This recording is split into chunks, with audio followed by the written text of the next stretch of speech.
Hello, সবাই কেমন আছো? আমার চ্যানেলের নতুন একটি ব্লগ নয়, এটা একটা রেসিপি ভিডিও তোমাদের সাথে শেয়ার করছি।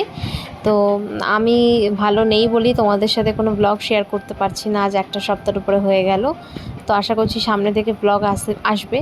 তো আমি যেহেতু মায়ের কাছে এসে রয়েছি, তাই জন্য মা আজকে আমার জন্য সিমইয়ের পায়েস রান্না করেছে।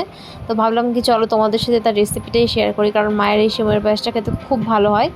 তো তাও মা আজকে অনেক ইনগ্রেডিয়েন্টস দেয়নি, তো সিম্পল দুধ, সিমুই আর কাজু কিশমিশ আর চিনি দিয়েই করা হয়েছে। তো ভাবলাম তোমাদের সাথে শেয়ার করি যে মা কীভাবে করেছে। তো তোমাদের যদি ভালো লাগে অবশ্যই একটা লাইক কমেন্ট করে দিও। আর তোমরা যদি এইভাবে কেউ বাড়িতে সিমুই বানিয়ে থাকো, অনেকেই এইভাবেই বানিয়ে থাকো বেশিরভাগ, কারণ কনডেন্স মিল্ক বা এর মধ্যে নতুনত্ব কিছু ইনগ্রেডিয়েন্টস খুব কমই হয়তো দেয়।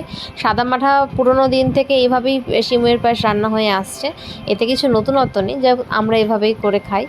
তো তোমাদের কীরকম লাগলো সিমইয়ের পায়েসটা, হয়েছে কীরকম লাগলো অবশ্যই কিন্তু কমেন্টে জানিও। বা তোমরা কি এর মধ্যে অন্য কি ইউজ করো বা অন্য কি প্রসেসে করো সেটাও আমাকে জানিও কমেন্ট করে। তো চলো, মায়ের হাতের রেসিপি তো শেয়ার করলাম, আরও এরপরে নতুনত্ব ব্লগ আসছে, সেগুলো দেখার জন্য ওয়েট করো। তো আজকের ভিডিওটা এই পর্যন্তই। টাটা।